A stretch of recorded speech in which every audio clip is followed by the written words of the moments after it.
चलो भाई हम लोग टॉपिक देखते हैं आगे। Total energy in SHM. ठीक है ना, कि अगर कोई बॉडी एसएचएम परफॉर्म कर रही है तो उसमें एनर्जी किस फॉर्म में स्टोर्ड होगी।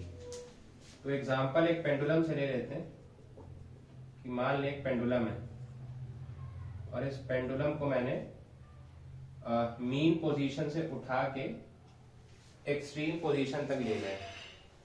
तो इस पेंडुलम को मीन पोजीशन से उठा के एक्सट्रीम पोजीशन तक ले जाने के लिए मुझको कुछ वर्क करना पड़ेगा। ठीक है ना, तो जो भी मैं वर्क डन करूंगा in taking the body from mean position to extreme position, ठीक है ना, ये बॉडी में पोटेंशियल एनर्जी के फॉर्म में स्टोर हो जाएगा। Will get stored in the body in form of potential energy. ठीक, तो जो भी हम वर्क डन बॉडी में करेंगे ये बॉडी में मतलब उसको मीन पोजीशन से एक्सट्रीम पोजीशन तक ले जाने के लिए ये बॉडी में पोटेंशियल एनर्जी के फॉर्म में स्टोर हो जाएगा। अच्छा, और जब हम बॉडी को उसकी एक्सट्रीम पोजीशन से रिलीज करेंगे तो ये मोशन करते हुए वापस आएगी। ये बॉडी जब ये मोशन करते हुए वापस आएगी तो यही पोटेंशियल एनर्जी किस में कन्वर्ट हो जाएगी, है ना, काइनेटिक एनर्जी में कन्वर्ट हो जाएगी। तो further during motion the energy of body gets converted into kinetic energy. ठीक है,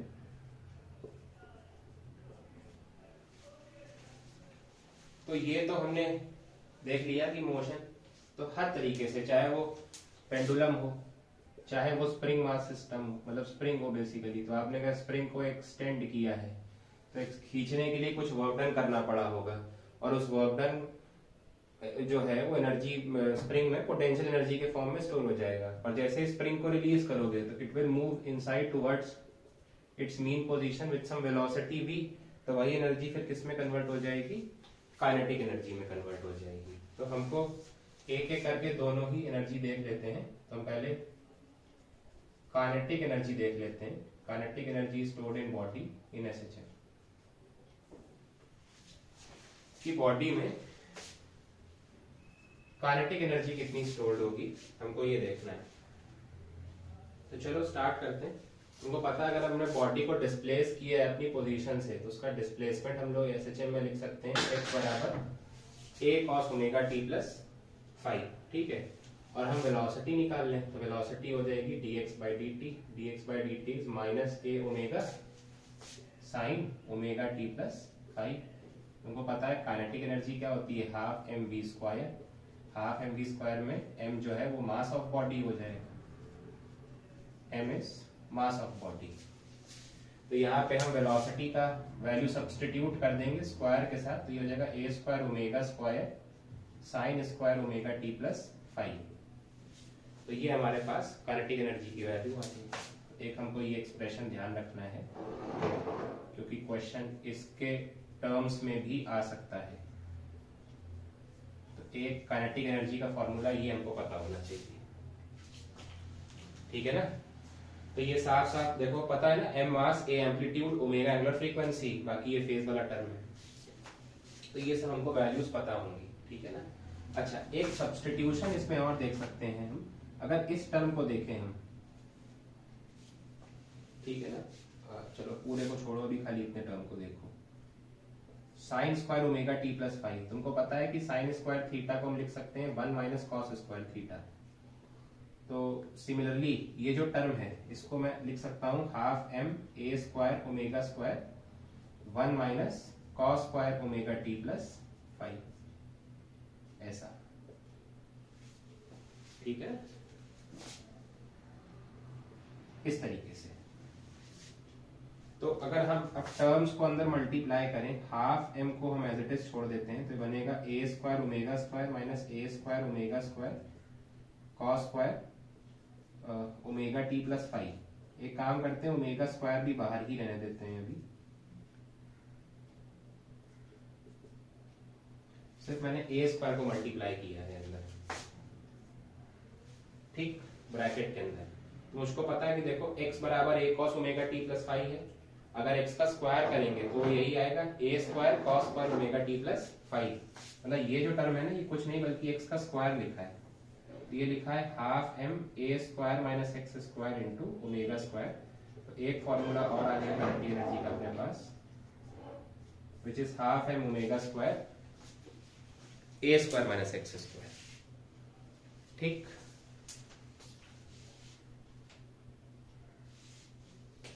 और हमको फर्दर पता है कि ओमेगा की वैल्यू क्या होती है, अंडर रूट में k बाय एम। तो ओमेगा स्क्वायर इंटू एम की वैल्यू क्या आ जाएगी, यहाँ से भाई k आ जाएगी। तो ओमेगा स्क्वायर एम की जगह हम क्या लिख सकते हैं, k, which is spring constant या एसएचएम कांस्टेंट। तो हमको ये बेसिकली तीन फॉर्मूले काइनेटिक एनर्जी के ध्यान रखने हैं। देखो क्लियर हो गया होगा।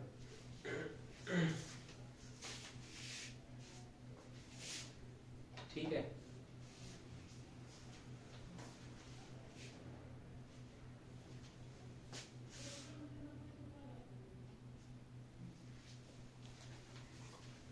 तो वीडियो पॉज करके इसको नोट कर लेना, हम लोग आगे बढ़ते हैं। तो हम लोग पोटेंशियल एनर्जी देखते हैं कि पोटेंशियल एनर्जी कितनी होगी स्प्रिंग में, या कोई भी बॉडी जो ऑसिलेट कर रही है, एसएचएम परफॉर्म कर रही है, उसमें कितनी पोटेंशियल एनर्जी होगी। तो अगर हम पोटेंशियल एनर्जी देखें एसएचएम में, how much is potential energy in SHM. ठीक है, तो हमको पता है कि अगर हम किसी भी बॉडी को उसकी मीन पोजीशन से एक्सट्रीम पोजीशन तक मान लो या कहीं तक भी एक्स डिस्प्लेसमेंट करा के ले गए हैं, तो जब भी हम किसी बॉडी को डिस्प्लेस करेंगे, on displacing the body from its mean position by displacement x, क्या होगा, a restoring force बॉडी में लगेगी, है ना। तो restoring force will act on the body, और इस रिस्टोरिंग फोर्स की वैल्यू माइनस के एक्स होगी। ठीक है, जो एसएचएम में लगती है रिस्टोरिंग फोर्स, यही होगी। ठीक है ना। तो हमको पता है कि मान लो एग्जांपल स्प्रिंग से ले लेते हैं अपन समझने के लिए, कि मान लो ये स्प्रिंग की नेचुरल लेंथ थी, और हमने अब इस स्प्रिंग को अपनी नेचुरल लेंथ से थोड़ा एक्सटेंड करके इसमें x एक्सटेंशन इसमें इंक्रीज कर दिया।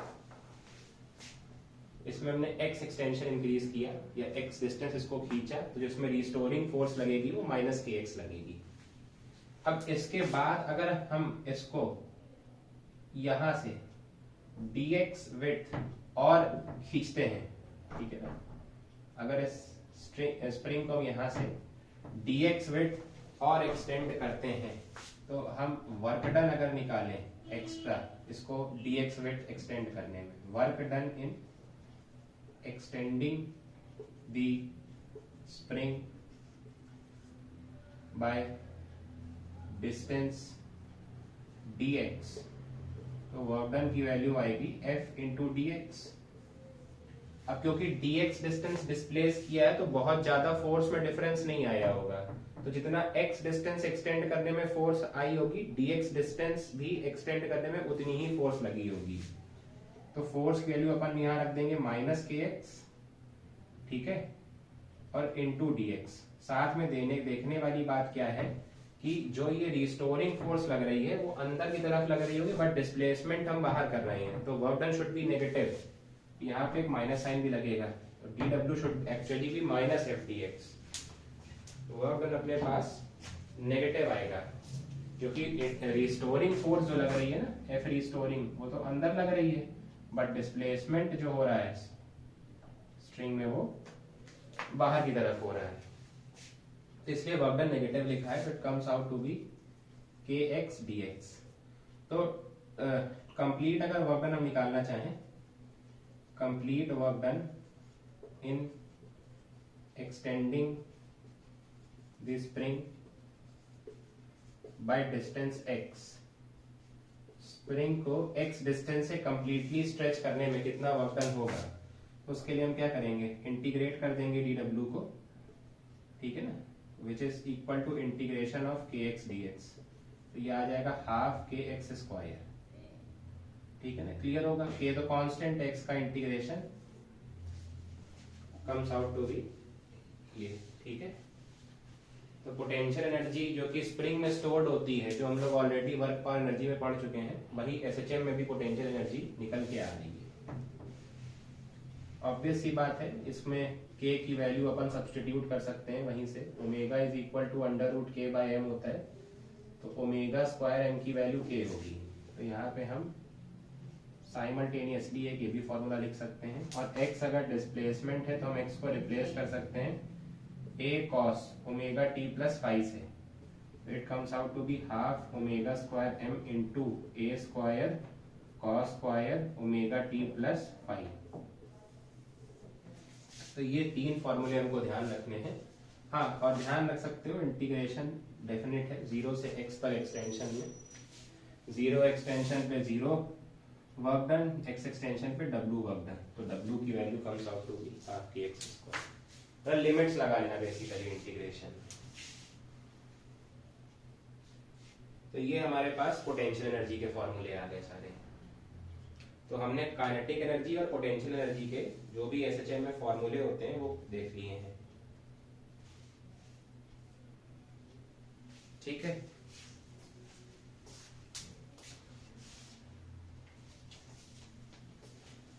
तो इसको भी आप लोग पॉज करके लिख सकते हो, आगे बढ़े, ठीक है।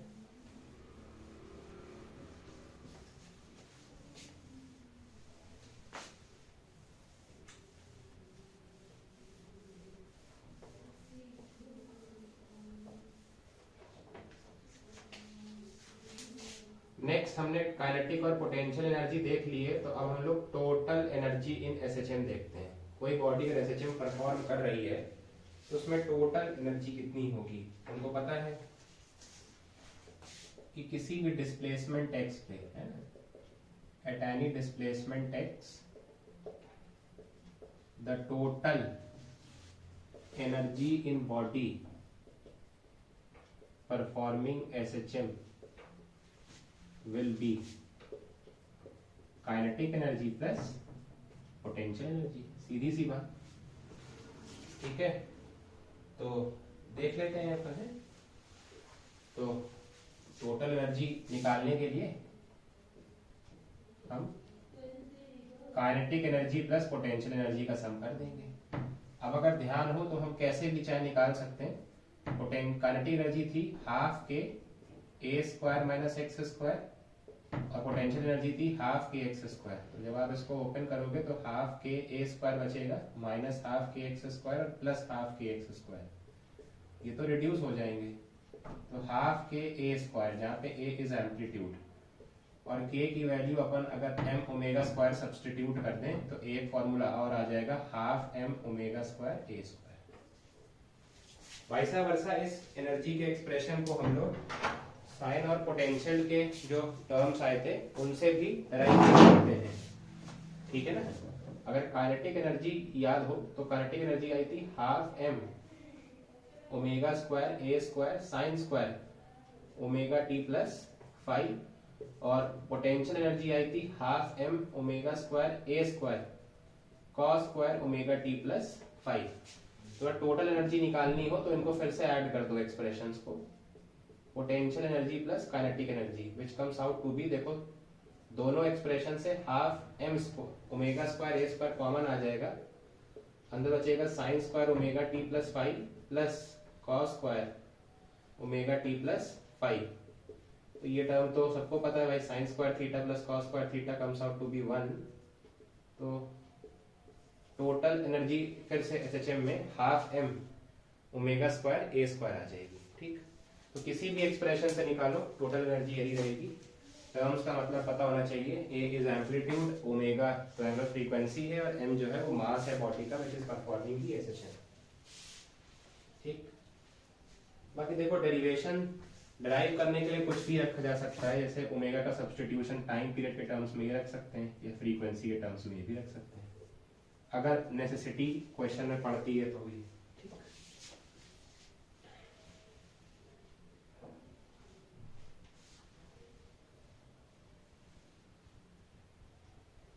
क्लियर होगा? ध्यान देने वाली बात यह है कि इनिशियली जो हमने फॉर्मूला डिराइव किया है मैकेनिकल एनर्जी का बॉडी का, ठीक है ना इसमें x का टर्म आ रहा है ना ही t का टर्म आ रहा है, मतलब हम कह सकते हैं कि total energy of a body performing SHM is independent of displacement and time, ठीक है ना। जो भी कोई बॉडी एसएचएम परफॉर्म कर रही है इसकी टोटल एनर्जी डिस्प्लेसमेंट और टाइम से इंडिपेंडेंट होगी, क्योंकि जो हमने फॉर्मूला डिराइव किया है ना उसमें कोई डिस्प्लेसमेंट का एक्सप्रेशन है और ना ही टाइम का एक्सप्रेशन है, ठीक है ना। और बाकी तो हमको ये ध्यान ही रखना है कि energy will remain conserve, energy will remain conserved only if there is absence of dissipative forces,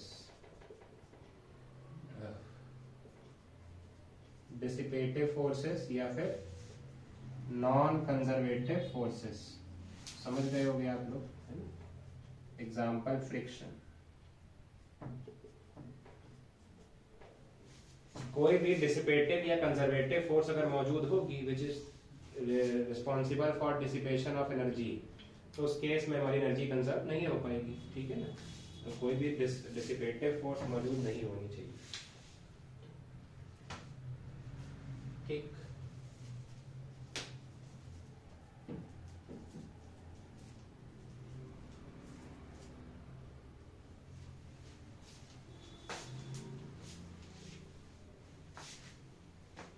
तो और कुछ चीजें देखते हैं हम लोग एनर्जी के पॉइंट्स में।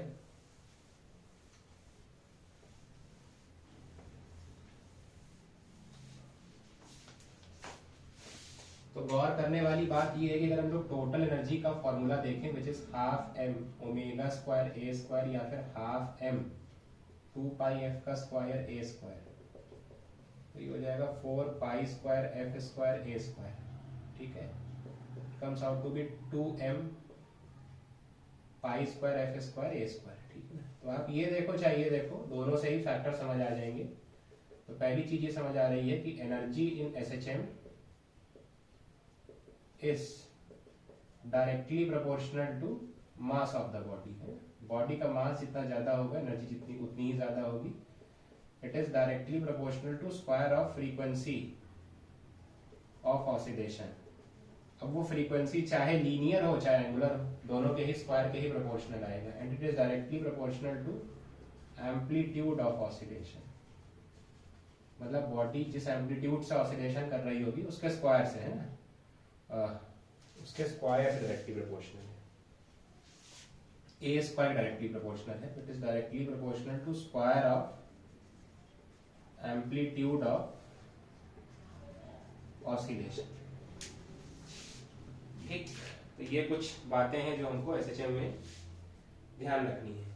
इसके अलावा हम ग्राफिकल रिप्रेजेंटेशन भी देख लेंगे एनर्जी का, कि एनर्जी को ग्राफ के टर्म्स में अपन कैसे रिप्रेजेंट कर सकते हैं, ठीक। और वो भी देख लेते हैं।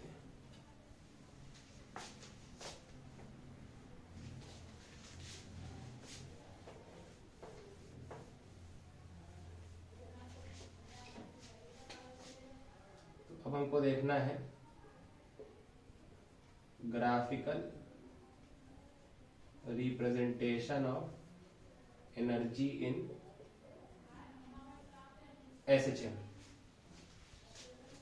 ठीक है ना। तो इसके लिए हम पहले एनर्जी को देख लेते हैं कि किस तरीके से एनर्जी वेरिएट कर रही है। तो काइनेटिक एनर्जी है हाफ एम ओमेगा स्क्वायर ए स्क्वायर माइनस एक्स स्क्वायर, और पोटेंशियल एनर्जी है हाफ के एक्स स्क्वायर, ऐसा।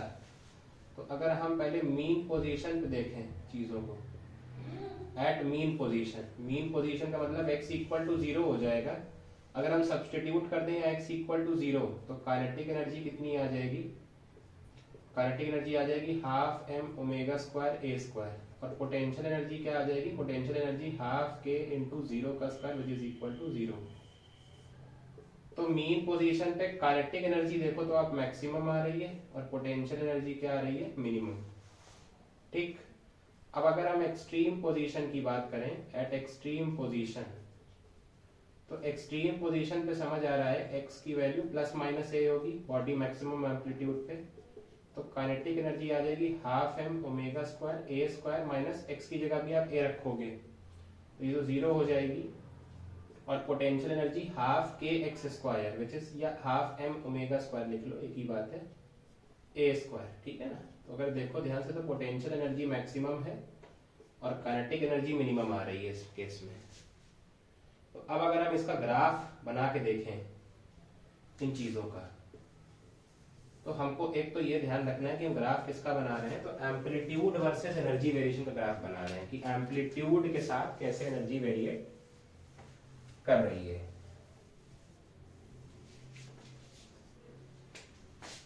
तो we are looking at amplitude versus energy variation graph. ठीक है भाई, तो कोई भी बता देगा देख के कि अगर आप एनर्जी और एम्पलीट्यूड में रिलेशन देखो तो काइनेटिक एनर्जी भी एम्पलीट्यूड के स्क्वायर के प्रोपोर्शनल है, पोटेंशियल एनर्जी भी एम्पलीट्यूड के स्क्वायर के ही प्रोपोर्शनल आ रही है। मतलब जो ग्राफ होगा that should B parabolic in nature. Parabolic in nature is मतलब y बराबर एक्स स्क्वायर टाइप का ग्राफ आएगा। तो अपन बना लेते हैं ग्राफ को। एम्पलीट्यूड तो दोनों ही तरफ ले सकते हैं, प्लस ए और माइनस ए, ज्यादा हो जाएगा, चलो थोड़ा कम कर लें डिस्टेंस ऐसा, और यहाँ पे हम एनर्जी ले लेते हैं। तो वी नो कि जो बॉडी की टोटल एनर्जी है वो तो हर समय पे कांस्टेंट रहेगी and that should be equal to k plus u. ठीक है ना। अब हमको देखना है कि जब हम एक्सट्रीम पोजीशन की बात कर रहे थे, when we were talking about, अच्छा पहले मीन से स्टार्ट करते हैं क्योंकि पहले मीन लिया है। ठीक, अगर हम मीन पोजीशन की बात करें, मीन पोजीशन पे काइनेटिक एनर्जी मैक्सिमम है और एक्सट्रीम पोजीशन पे काइनेटिक एनर्जी मिनिमम हो जाएगी, मतलब इट इज डिक्रीजिंग पैराबोला ना। सेंटर पे काइनेटिक एनर्जी मैक्सिमम है बट जैसे जैसे आप एक्सट्रीम पे जा रहे हो घट रही है, तो पैराबोला बनेगा तो, but it should be decreasing in nature, ऐसा घटता हुआ पैराबोला काइनेटिक एनर्जी का ग्राफ है। और पोटेंशियल एनर्जी की बात करें तो पोटेंशियल एनर्जी का भी ग्राफ पैराबोलिक ही आएगा, बट ये मीन पोजीशन एक्सट्रीम पोजीशन पे मैक्सिमम है और मीन पोजीशन पर मिनिमम है, तो ये अपवर्ड फेसिंग पैराबोला बन जाएगा ना, तभी ये मीन पोजीशन पे मिनिमम आएगा और एक्सट्रीम पोजीशन पर मैक्सिमम आएगा।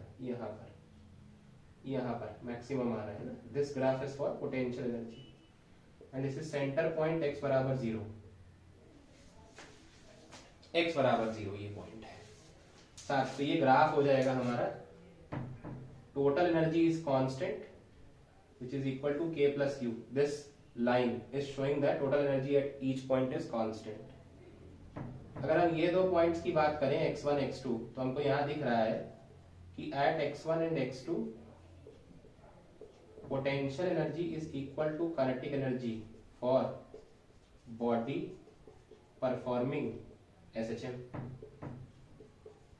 जो बॉडी SHM परफॉर्म कर रही है उसके लिए पोटेंशियल और काइनेटिक एनर्जी x1 और x2 वाली जगह पे इक्वल आ रहा है। ठीक है, तो इसको कैसे निकालें, तो दोनों को इक्वेट कर दो भाई। काइनेटिक एनर्जी का फॉर्मूला होता है हाफ एम ओमेगा स्क्वायर ए स्क्वायर माइनस एक्स स्क्वायर, और पोटेंशियल एनर्जी का होता है हाफ के एक्स स्क्वायर। तो के और एम ओमेगा स्क्वायर एक ही चीज है, कट जाएगा, हाफ हाफ भी कट जाएगा, तो A square minus X square is equal to X square आ जाएगा। Here comes A square is equal to 2x square, तो x की वैल्यू साफ साफ बता सकते हो आप plus minus a by root 2 आएगी है। तो ऑब्वियस सी बात है ये नेगेटिव वाली वैल्यू होगी, ये पॉजिटिव वाली वैल्यू होगी, मतलब x1 is minus a by root 2 and x2 is plus a by root 2। ये वो दो वैल्यूज हैं जहां पर हमारी पोटेंशियल और kinetic energy for a body performing SHM should be equal.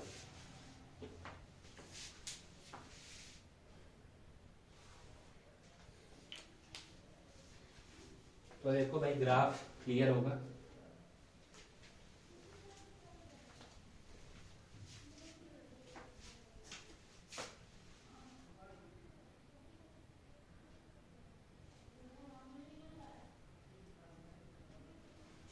एक ग्राफ हम लोग और देखेंगे, एनर्जी वर्सेस टाइम का ग्राफ। ठीक है,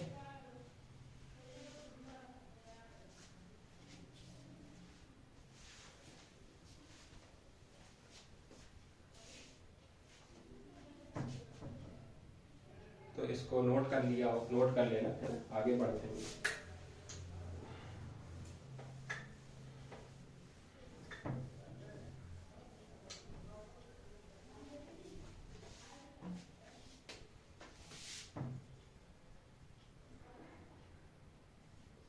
एनर्जी वर्सेस टाइम ग्राफ। ठीक है, एनर्जी वर्सेस टाइम ग्राफ के लिए हमको इक्वेशन टाइम के टर्म्स में चाहिए होगी।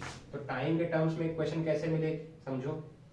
टाइम के टर्म्स में इक्वेशन निकालने के लिए अपन को क्या करना पड़ेगा, थोड़ा सा चीजों को चेंज करना पड़ेगा।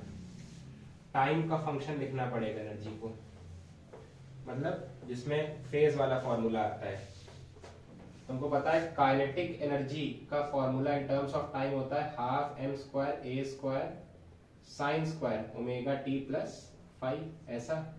और पोटेंशियल एनर्जी का फॉर्मूला होता है half M square M omega square ए square cos square omega T plus 5। तो देखो ये फंक्शंस आ गए। अब I am assuming initial phase to be 0 right now, तो काइनेटिक एनर्जी आ जाएगी half M square M omega square ए square sine square omega T, और पोटेंशियल एनर्जी आ जाएगी हाफ एम ओमेगा स्क्वायर ए square cos square omega T. अब कोई बता सकता है कि काइनेटिक और पोटेंशियल एनर्जी को अगर हमने टाइम के फंक्शन में लिखा है तो ये साइन और कॉस के ग्राफ आ रहे हैं। अब अगर ये साइन और कॉस के ग्राफ आ रहे हैं तो there should be sinusoidal in nature, मतलब साइन या कॉस से कर्व होंगे, साथ ही साथ वो स्क्वायर का ग्राफ है। तो एक छोटी सी चीज जो ध्यान रख सकते हैं हम लोग को ये है कि अगर साइन का ग्राफ ये होता है साइन थीटा का ग्राफ, तो साइन स्क्वायर थीटा का ग्राफ क्या होगा। साइन स्क्वायर थीटा के ग्राफ में कोई नेगेटिव वैल्यू आएगी नहीं। अगर हम y is equal to sine square theta का ग्राफ प्लॉट कर रहे हैं तो आप यहाँ थीटा कुछ भी रखो, ये पूरी वैल्यू तो हमेशा पॉजिटिव रहेगी ना। तो अल्टीमेटली क्या होगा कि जो ग्राफ है ना, जो नेगेटिव साइड पे जा रहा है ये पॉजिटिव हो जाएगा, ये भी ग्राफ ऊपर की तरफ ही एलिवेट हो जाएगा। तो एक मैथ का फंडा था जो हमें ध्यान रखना है। तो साइन स्क्वायर थीटा का ग्राफ कुछ इस तरीके का होता है, और यहीं पे अगर कॉस स्क्वायर थीटा का ग्राफ देखोगे तो कॉस स्क्वायर थीटा का ग्राफ इस तरीके का हो जाएगा, है ना, कॉस स्क्वायर थीटा का ग्राफ है। तो बेसिकली किया क्या है हम लोगों ने, जो इसका नेगेटिव वाला पार्ट था ग्राफ का उसको अपसाइड डाउन कर दिया, मतलब ऊपर कर दिया है ग्राफ को, ताकि उससे नेगेटिव वाला पोर्शन एलिमिनेट हो जाए। ठीक है ना, तो हमको यही चीज अब प्लॉट करके देखनी है। तो हम अलग अलग टाइम पे एनर्जी का ग्राफ विथ टाइम प्लॉट करेंगे। ध्यान ये रखना है कि टोटल एनर्जी हर समय कांस्टेंट रहेगी, क्योंकि एनर्जी तो डिसिपेट हम होने ही नहीं दे रहे हैं ऐसे। ठीक है ना, तो अलग अलग टाइम इंटरवल्स ले लेते हैं। 0 t/4 t/2 और ले लें 3 t/4 और फिर t टाइम। ठीक, और इधर y एक्सेस पे अपन ने एनर्जी ले ली। तो फटाफट फेज देख लेते हैं हर टाइम पे क्या क्या फेज आएगा। ठीक है ना, क्योंकि कैलकुलेशंस परेशान ना करें। तो ओमेगा टी की वैल्यू होगी 2 pi by capital T into small T. ठीक है ना, तो अगर टी 0 रखेंगे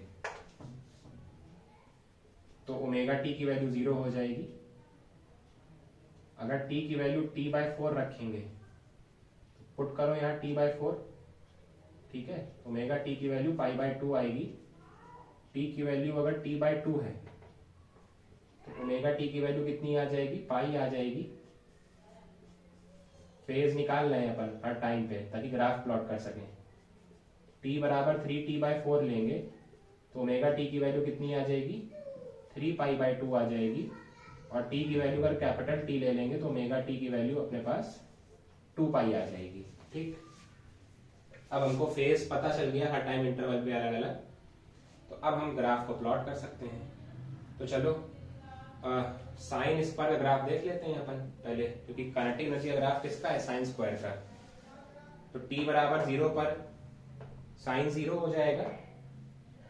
ठीक, तो हम लोग काइनेटिक एनर्जी का ग्राफ देख रहे हैं। t बराबर 0 पे फेज 0, तो साइन का टर्म 0, तो काइनेटिक एनर्जी भी 0। t बराबर t/4 पे फेज आ रहा है π/2, π/2 पे साइन की वैल्यू मैक्सिमम, तो काइनेटिक एनर्जी होगी मैक्सिमम। काइनेटिक एनर्जी को मैक्सिमम कर दिया t/4 पर, ठीक, इधर ऐसे।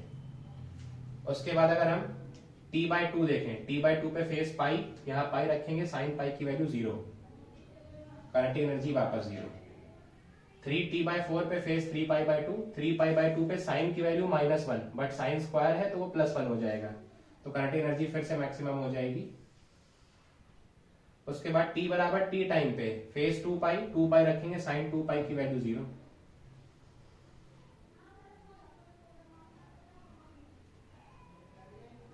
थोड़ा सिमेट्रिकल नहीं बन पाया है बस।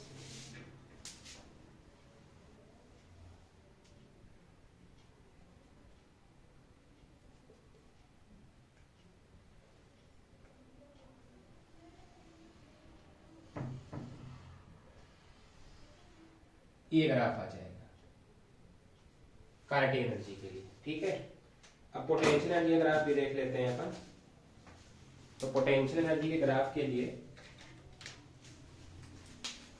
देखो कॉस के फंक्शन को देखेंगे, तो t बराबर 0 पे फेज 0, फेज 0 तो कॉस की वैल्यू मैक्सिमम है ना, तो ये काइनेटिक एनर्जी का ग्राफ आया है। अब पोटेंशियल एनर्जी ग्राफ देख रहे हैं, इसकी वैल्यू मैक्सिमम आई है 0 पे। फिर अगर t बराबर t/4 पे फेज की वैल्यू π/2, cos π/2 इज 0, तो एनर्जी हो जाएगी 0, ठीक।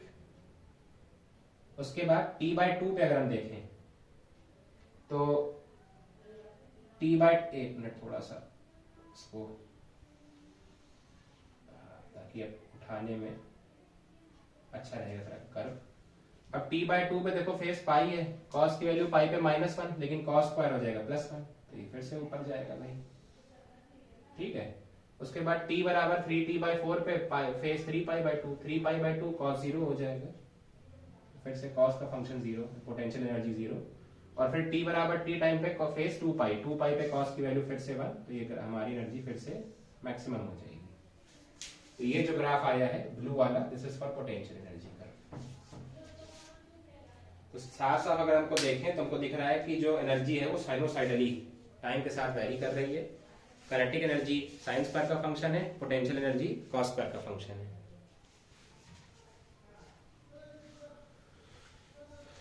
तो ये हमारा एनर्जी वेरिएशन हो गया सचिन कंप्लीट। जितनी भी इसमें अच्छी अच्छी चीजें हो सकती थी वो सारी बता दी हैं, और इसमें कुछ नहीं आ सकता है, ठीक। चलो आगे बढ़ते हैं। एनर्जी का टॉपिक हो गया है कंप्लीट हमारा। पॉज करके इसको नोट कर लेना।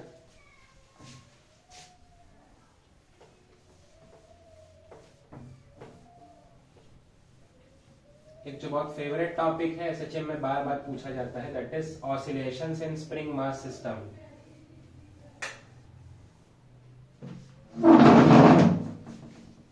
तो हम लोग उस टॉपिक को कंटिन्यू करते हैं आगे।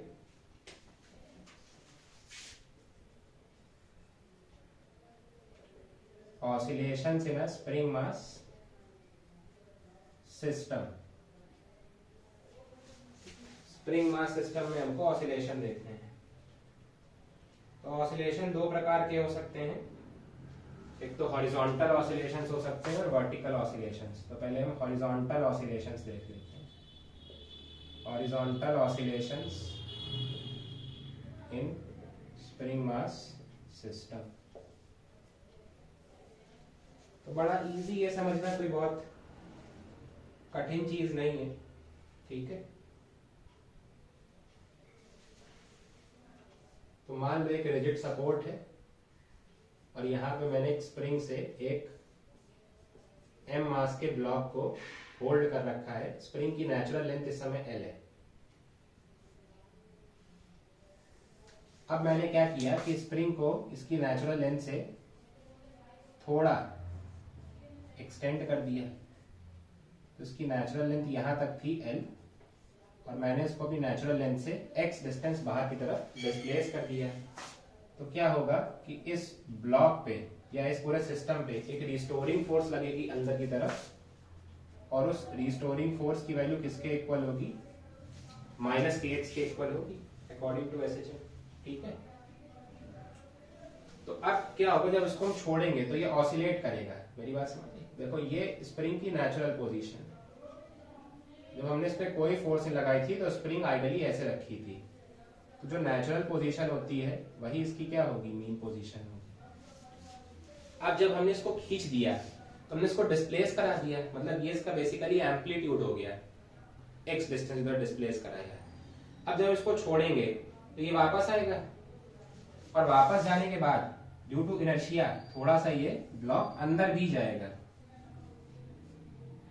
ठीक है, ये जो इसकी नेचुरल लेंथ है यहां तक, अब उससे ये x डिस्टेंस अंदर चला गया।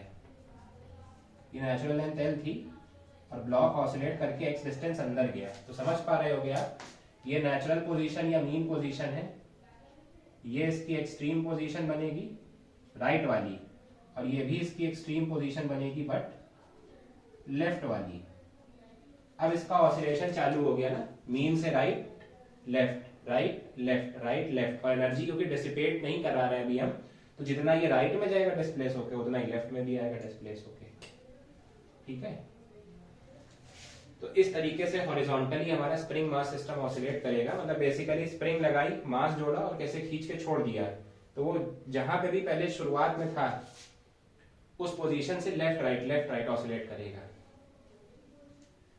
अब लेफ्ट राइट ऑसिलेट करेगा तो क्या होगा, क्लियर है ना, कि मीन पोजीशन से जिधर भी दोनों तरफ जाएगा वो उसका एम्पलीट्यूड हो जाएगा, और एम्पलीट्यूड लेफ्ट साइड और राइट साइड हमेशा सेम आएगा। क्लियर है, इजी है एकदम।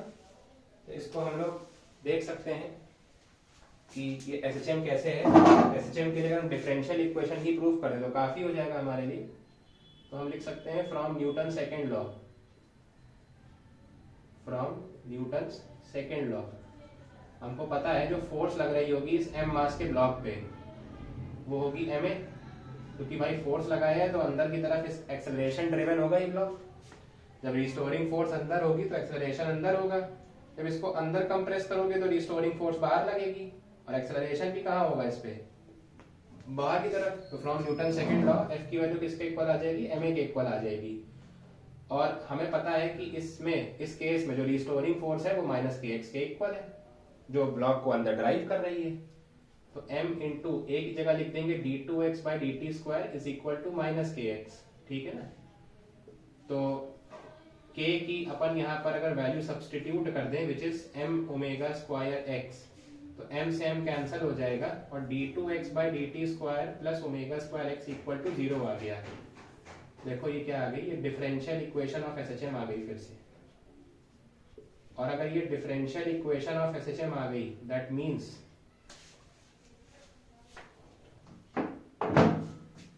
कि ये बॉडी जो है ये एसएचएम परफॉर्म कर रही है।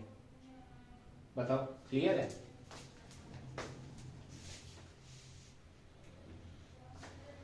तो हमसे इसमें टाइम पीरियड पूछ सकता है, टाइम पीरियड ऑफ एसएचएम। तो टाइम पीरियड इज ऑलवेज 2π/ω, और ओमेगा की वैल्यू आप निकाल सकते हो। उनको पता है कि m⍵² is equal to k, तो ओमेगा की वैल्यू अंडर रूट में k/m होती है। सब्सटीट्यूट कर दो यहाँ पर, तो ये m/k हो जाएगा।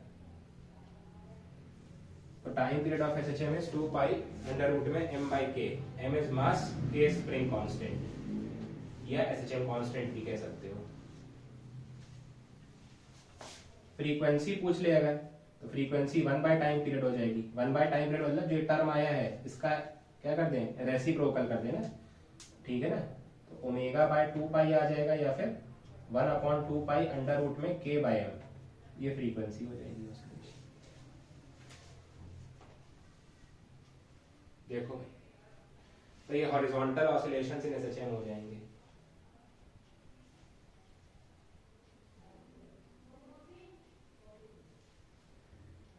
ठीक है, के हम ध्यान रखना है यहाँ पे, के हम लोग क्योंकि स्प्रिंग पे देख रहे हैं तो स्प्रिंग कांस्टेंट की तरह भी ले सकते हैं। के is spring constant. SHM constant बोलो या स्प्रिंग कांस्टेंट, और स्प्रिंग कांस्टेंट क्या दिखाता है याद होगा, स्टिफनेस ऑफ स्प्रिंग। मतलब अगर के की वैल्यू हाई है तो हार्ड स्प्रिंग होगी, और के की वैल्यू कम है तो फिर ये सॉफ्ट स्प्रिंग होगी, है ना। ये चीज हम लोग वर्क पावर एनर्जी में ऑलरेडी डिस्कशन कर चुके हैं इस चीज का।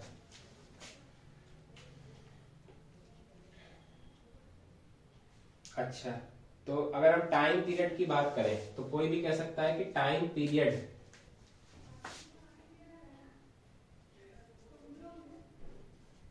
ज्यादा कब होगा, if mass is more and के इज लेस। मतलब मास अगर बॉडी का ज्यादा है और स्प्रिंग कांस्टेंट लो है, मतलब सॉफ्ट स्प्रिंग है, तो टाइम पीरियड ऑसिलेशन का ज्यादा हो जाएगा, मतलब धीमे धीमे बॉडी ऑसिलेट करेगी ऐसे ऐसे। बट अगर टाइम पीरियड लेस है, टाइम पीरियड इज लेस, तो कब हो सकता है, अगर और इफ मास इज लेस और के इज मोर।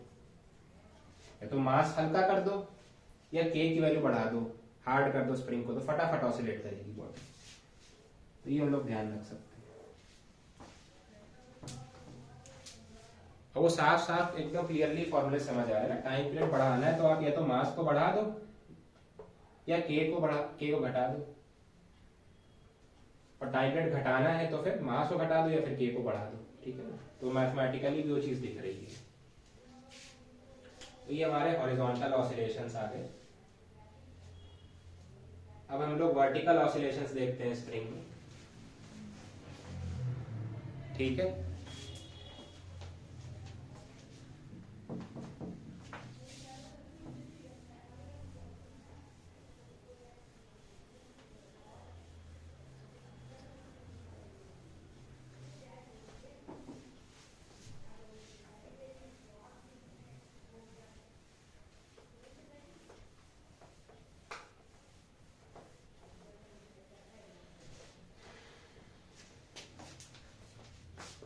अब हम लोग देखेंगे वर्टिकल ऑसिलेशंस इन अ स्प्रिंग।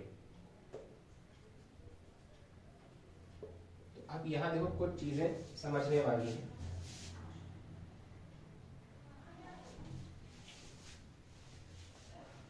कि अगर हम लोग एक स्प्रिंग को वर्टिकली लटका दें तो ये जो भी इसकी नेचुरल पोजीशन होगी, जो नेचुरल लेंथ होगी, ये उसी पे लटक जाएगी। क्लियर होगा ये तो, ठीक है। नेचुरल पोजीशन बोल रही है, नेचुरल लेंथ, इसी पे ये बैलेंस्ड होगी। अब हमने क्या किया कि इस पे एक मास लगा दिया। तो जब हम मास लगाएंगे तो ये मानते हो ना कि थोड़ा सा ये स्प्रिंग ड्यू टू मास की फोर्स खिंच जाएगी नीचे। जब हमने इसमें मास लटकाया, मान लेते हैं एम मास, तो एम मास लगाने से क्या होगा कि ये स्प्रिंग थोड़ी सी नीचे खिंच जाएगी ड्यू टू एक्सटेंशन, है ना।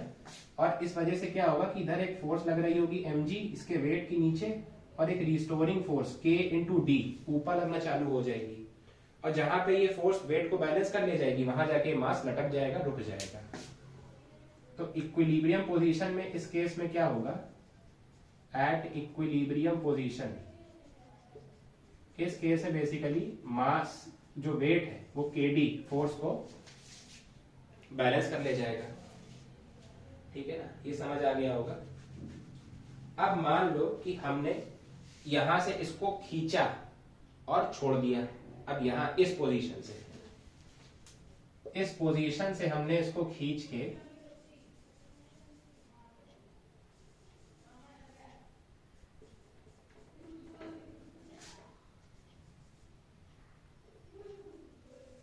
ये जो d था, जो एक्सटेंशन मास की वजह से आया था, इसके अलावा हमने इसको x डिस्टेंस और नीचे खींचा और छोड़ दिया। तो अब क्या होगा, ये चीज समझ पा रहे हो ना। अभी तक क्या था कि ये यहाँ पे बैलेंस था मास का, इसका वेट और रिस्टोरिंग फोर्स, बट जैसे ही और नीचे खींचेंगे और छोड़ेंगे तो अब ये ऑसिलेट करने लग जाएगा, क्योंकि इसकी इक्विलिब्रियम पोजीशन तो यही है ना। इसकी इक्विलिब्रियम पोजीशन यही है, या इसकी मीन पोजीशन यही है इस ब्लॉक की, क्योंकि यह स्टेबल है। अब यहां से खींच के इसको छोड़ेंगे तो फिर ये ऊपर नीचे ऑसिलेट करना चालू हो जाएगा। मतलब x डिस्टेंस नीचे खींचा है तो यहां आएगा, मीन पोजीशन पे आएगा, और x डिस्टेंस ऊपर भी जाएगा। तो इस रेंज में ये ऐसे ऐसे ऑसिलेट करने लग जाएगा। ये चीज समझ आ रही होगी, ठीक है। तो इस केस में जो इस पे ऊपर की तरफ एफ रिस्टोरिंग लग रहा होगा, तो अगर ध्यान से देखो तो इसका net displacement d plus x हुआ है। इसका net displacement d plus x हुआ है स्प्रिंग का। ये नेचुरल लेंथ थी, d तो खींची थी due to weight of the mass, और फिर x हमने और खींच दिया है उसको SHM कराने के लिए। तो जो f रिस्टोरिंग लगेगी वो लगेगी k into D plus x. अरे k इंटू एक्सटेंशन होता है, एक्सटेंशन d प्लस एक्स हुआ तो d प्लस एक्स लिख दिया। और नीचे क्या लग रहा होगा, नीचे इसका वेट लग रहा होगा mg। बताओ क्लियर है। तो अगर हम नेट फोर्स निकालें, केस 3 में नेट फोर्स निकालें, net force during oscillation, oscillation के टाइम नेट फोर्स क्या लगेगी, तो एफ नेट कितना होगा। तो भाई देखो सीधी सी बात है कि जब हमने यहां से इसको छोड़ा होगा तो ये ऊपर जाएगा, मतलब ऊपर वाली फोर्स ज्यादा होगी, वेट होगा कम इस केस में, ठीक है। तो k into D plus x से mg अपन माइनस कर देंगे, तो आ जाएगा के डी प्लस के एक्स माइनस mg, ठीक है। तो हमको पता है के डी तो mg के बराबर था, तो ये और ये कट जाएगा, तो एफ रिस्टोरिंग जो है वो के एक्स के बराबर आ जाएगा। तो हम एफ रिस्टोरिंग को यहाँ पे माइनस के एक्स लिखेंगे, क्योंकि फोर्स डिस्प्लेसमेंट के ऑपोजिट डायरेक्शन है। हमने x नीचे डिस्प्लेस किया था लेकिन फोर्स कहाँ लगने लग गई, फोर्स ऊपर लगने लग गई। तो we will write f restoring s, ठीक है, माइनस के एक्स।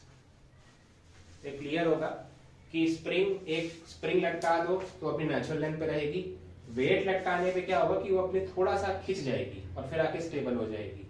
और अब इस जगह से अगर हम उसको एक्स डिस्टेंस नीचे खींच के छोड़ दें तो फिर वो ऑसिलेशन स्टार्ट कर देगी। तो ये सिचुएशन थी,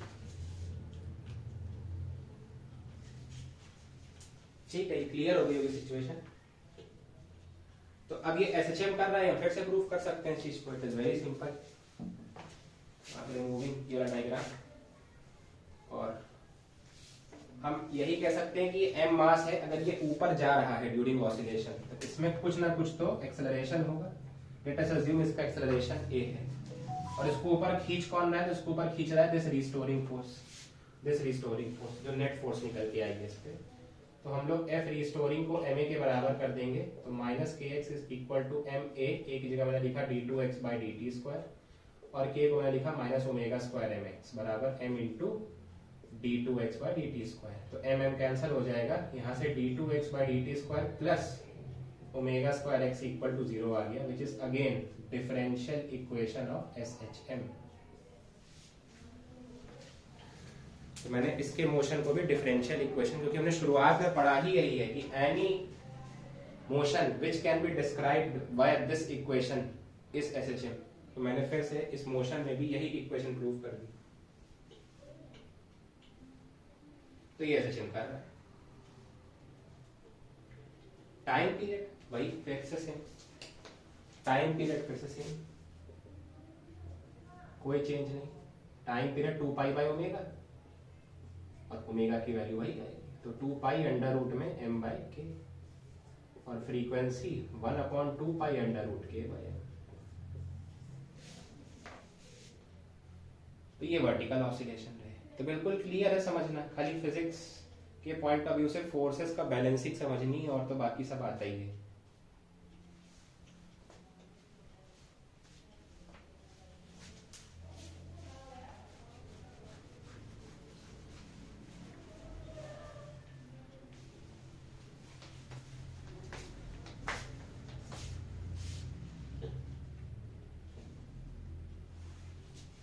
तो चाहे हमने वर्टिकल ऑसिलेशन देखे, देखो वर्टिकल ऑसिलेशन तो बहुत सीधी सी बात थी कि बॉडी एक सरफेस पे ऑसिलेट कर रही थी, तो वहां ग्रेविटी का इफेक्ट नहीं होना चाहिए, क्योंकि gravity perpendicular to the motion लग रही है, और अगर कोई भी फोर्स मोशन के परपेंडिकुलर होती है तो वो उस पर इफेक्ट नहीं करती। बट यहाँ पे जो बॉडी के ऑसिलेशन हो रहे हैं वो ग्रेविटी के अलॉन्ग हो रहे हैं, तो सवाल आता है कि ग्रेविटी इसको इफेक्ट करेगी, तो आंसर है नो। क्योंकि चाहे टाइम पीरियड देखो चाहे फ्रीक्वेंसी देखो, दोनों में साफ साफ दिख रहा है कि जी का कोई टर्म ही नहीं आ रहा है, मतलब ग्रेविटी का एक्चुअली कोई इम्पैक्ट नहीं है इसके मोशन पे, ठीक है। तो ये चीज अलग से मेंशन भी करी जा सकती है, ठीक है। तो ये लिख लो, इस चीज को मेंशन कर लेना कि gravity has no impact on time period of oscillation. Gravity has no impact on time period of oscillation during vertical oscillations of spring mass system. Gravity has no impact on time period of oscillation during vertical oscillations of spring mass system. ठीक है, तो gravity का कोई impact नहीं पड़ता है। अब इसके अलावा जो हम और चीज देख सकते हैं वो oscillations of combination of spring mass system देख सकते हैं।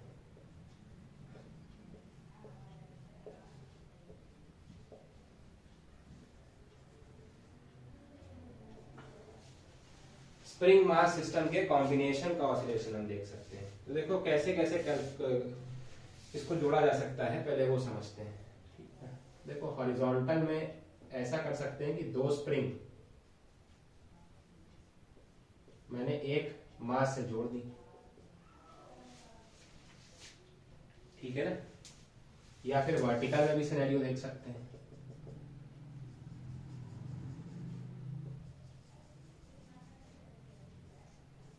ये इसमें जोड़ दिया।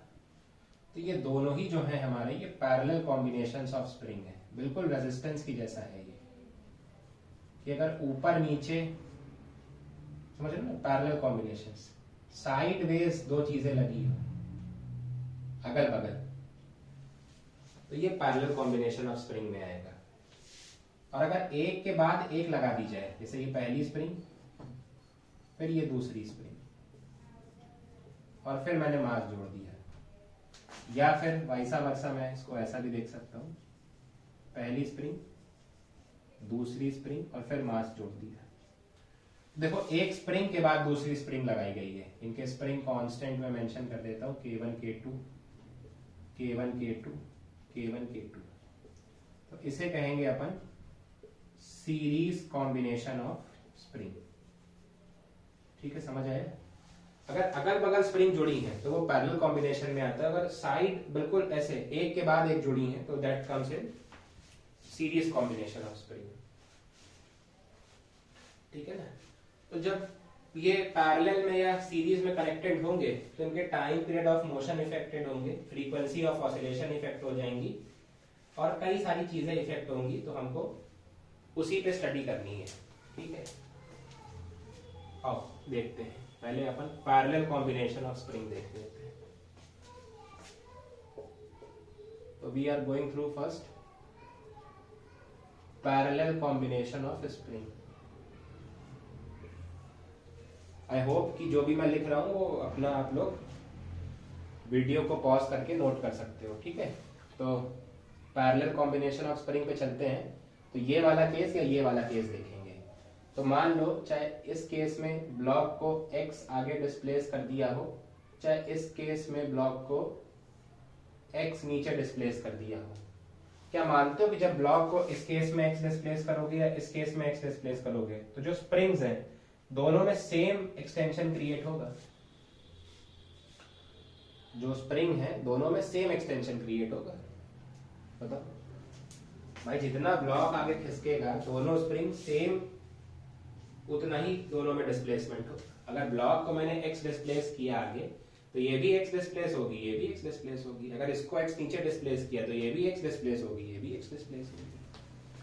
तो हम लोग कह सकते हैं F रिस्टोरिंग या F1 चलो लिख लेते हैं।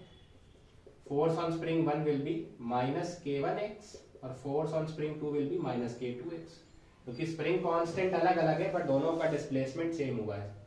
तो F नेट अगर मैं लिखूं तो दोनों का सम हो जाएगा, क्योंकि दोनों पे ही फोर्स लगी है तो दोनों ही इसको अंदर की तरफ खींचेंगी, ये भी खींचेगी अंदर, ये भी खींचेगी साइमल्टेनियसली, ये भी अंदर खींचेगी, ये भी खींचेगी। तो जो नेट रिस्टोरिंग फोर्स लगेगी वो F1 प्लस F2 लगेगी, which is equal to x times K1 plus K2 minus common ठीक है। एफ नेट आ रहा है अपने पास K1 plus K2 times minus x. तो अगर मैं इक्विवेलेंट, मतलब बेसिकली हमसे वो इक्विवेलेंट स्प्रिंग कांस्टेंट पूछेगा कि नेट स्प्रिंग कांस्टेंट क्या है। नेट स्प्रिंग कांस्टेंट का मतलब होता है कि इन दोनों स्प्रिंग्स को अगर मैं एक सिंगल स्प्रिंग से रिप्लेस कर दूं जो कि सेम इफेक्ट दिखाएगी जैसे कि ये दोनों स्प्रिंग दिखा रही हैं, तो उसका इक्विवेलेंट स्प्रिंग कांस्टेंट क्या होगा। तो हम मान लेते हैं कि let equivalent spring constant be Kp for parallel, है ना। तो एफ नेट को मैं लिख सकता हूं माइनस Kp इंटू एक्स, और यहाँ आ जाएगा minus K1 plus K2 into x. तो साफ साफ दिख रहा है कि Kp की वैल्यू क्या आएगी, K1 प्लस K2 आएगी। मतलब पैरेलल कॉम्बिनेशन में जो इक्विवेलेंट स्प्रिंग कांस्टेंट होता है वो सम होता जाएगा। 3 लगाओगे तो K1 plus K2 plus K3, जितने लगाओगे उतनों को सीरीज में आप जोड़ सकते हो।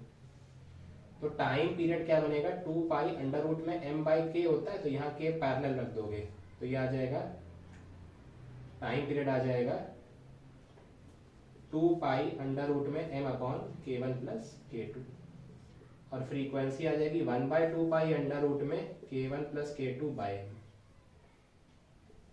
तो ये आ गया टाइम का फॉर्मूला और ये आ गया फ्रीक्वेंसी का formula in parallel combination of spring. तो हमको ध्यान क्या चीज रखनी है, हमको ये ध्यान रखना है कि displacement in both the springs will be same. Displacement in both the springs will be same,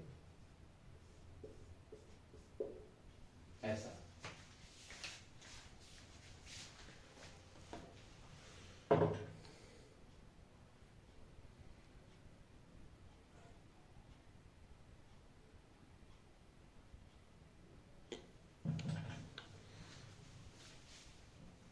ठीक है भाई, तो ये पॉज करके नोट कर लो, फिर अपन सीरीज कॉम्बिनेशन देखते हैं।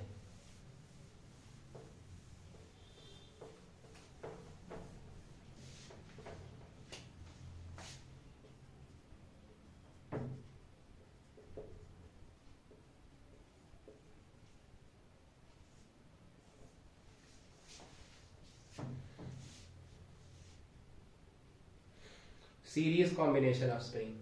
तो सीरीज कॉम्बिनेशन ऑफ स्प्रिंग में क्या है, जैसे ये वाला केस देखें या ये वाला केस देखें, तो देखो जब हम इस पे फोर्स लगा के इसको खींचेंगे तो क्या होगा, दोनों स्प्रिंग्स एक्सटेंड होंगी, है ना। Both the springs will get extend. लेकिन देखो भाई,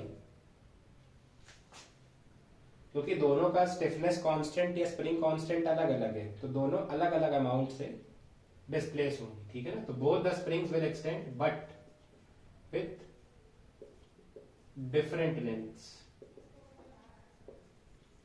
दोनों की लेंथ्स क्या होंगी, डिफरेंट होंगी, ठीक है ना।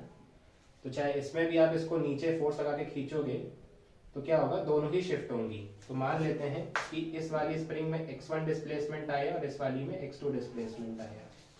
सिमिलरली यहाँ भी इस वाली स्प्रिंग में x2 डिस्प्लेसमेंट आया और इस वाली में x1 डिस्प्लेसमेंट आया। तो दोनों स्प्रिंग्स में कुछ कुछ डिस्प्लेसमेंट आएगा, बट क्योंकि दोनों के स्प्रिंग कांस्टेंट सेम नहीं है, स्टिफनेस अलग अलग है, लेकिन ड्राइविंग फोर्स सेम है दोनों के लिए, है ना। ये ध्यान रख सकते हैं कि ड्राइविंग फोर्स मतलब जो फोर्स से हम स्प्रिंग को खींच रहे हैं, for both springs will be same. दोनों स्प्रिंग्स के लिए ड्राइविंग फोर्स सेम होगी। अगर दोनों स्प्रिंग के लिए ड्राइविंग फोर्स सेम है तो हम लोग को पता है ना कि F तो माइनस kx होता है। अब फोर्स अगर कांस्टेंट है तो x जो है वो k के इनवर्सली प्रोपोर्शनल आएगा। मतलब जिसका स्प्रिंग कांस्टेंट ज्यादा होगा, ज्यादा स्टिफ होगी, वो कम डिस्प्लेस होगी आगे, और जिसका स्प्रिंग कांस्टेंट कम होगा वो ज्यादा शिफ्ट या ज्यादा एक्सटेंड हो जाएगी, ठीक है ना। क्योंकि x is always inversely proportional to k for constant force, for constant force. तो मान लेते हैं कि let the extension in spring 1 Bx1 and spring 2 Bx2, ठीक है। तो दोनों के लिए ड्राइविंग फोर्स तो सेम हो जाएगी, है ना। तो हमको पता है जो नेट एक्सटेंशन आएगा, net extension x1 plus x2 होगा। जो नेट एक्सटेंशन है that is x1 plus x2। फिर से सवाल वही आएगा कि अगर हम इन दोनों स्प्रिंग्स को हटा के एक स्प्रिंग लगा दें जो कि सेम इफेक्ट दिखाए ऑसिलेशन में, जैसे कि ये दो स्प्रिंग दिखा रही हैं, तो उसका इक्विवेलेंट स्प्रिंग कांस्टेंट क्या बनना चाहिए। तो हम अपन वही निकाल रहे हैं। तो हम मान लेते हैं कि let equivalent spring constant be k series, k s को मैंने के सीरीज से रिप्रेजेंट किया। तो क्योंकि ड्राइविंग फोर्स सेम है तो x को मैं लिख लूंगा f by minus f by k s, x1 होगा minus f by k one from diagram and x2 is minus f by k two. अरे f is equal to minus k x से लिख लिया, तो माइनस माइनस सब cut गया, तो 1 bye k S किसके इक्वल आ जाएगा, 1 bye k one plus 1 bye k to के इक्वल आ जाएगा। तो इसको अगर हम सॉल्व करेंगे तो के एस की वैल्यू आ जाएगी के वन के टू अपॉन के वन प्लस के टू के इक्वल। तो this is equivalent spring constant in what,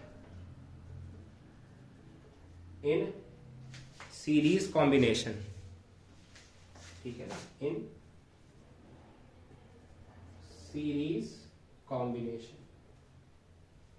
तो अगर हमसे कोई पूछ रहा है कि टाइम बता दो भाई, तो टाइम मैं बता दे रहा हूं, है। तो टाइम सीरीज का क्या बन जाएगा, 2 पाई अंडर रूट में m बाय के होता है, तो बाय के करोगे आप तो k1 प्लस k2 ऊपर चला जाएगा और k1 k2 नीचे आ जाएगा। और फ्रीक्वेंसी क्या हो जाएगी, फ्रीक्वेंसी 2 पाई अंडर रूट में, सॉरी 1 अपॉन 2 पाई, रेसिप्रोकल कर दो, 1 बाय 2 पाई अंडर रूट में k1 k2 upon m times k1 plus k2। बस ये ध्यान रखो कि रेसिप्रोकल में स्प्रिंग्स का कोफिशिएंट ऐड हो जाता है, मतलब एक से ज्यादा हुई तो भी क्या करोगे, 1 bye k1, 1 bye k2, 1 bye k3 से लेकर अप टू 1 बाय kn, जितनी स्प्रिंग सीरीज में जोड़ोगे सबका आप equivalent coefficient of spring constant, है ना, ऐसे निकाल सकते हो।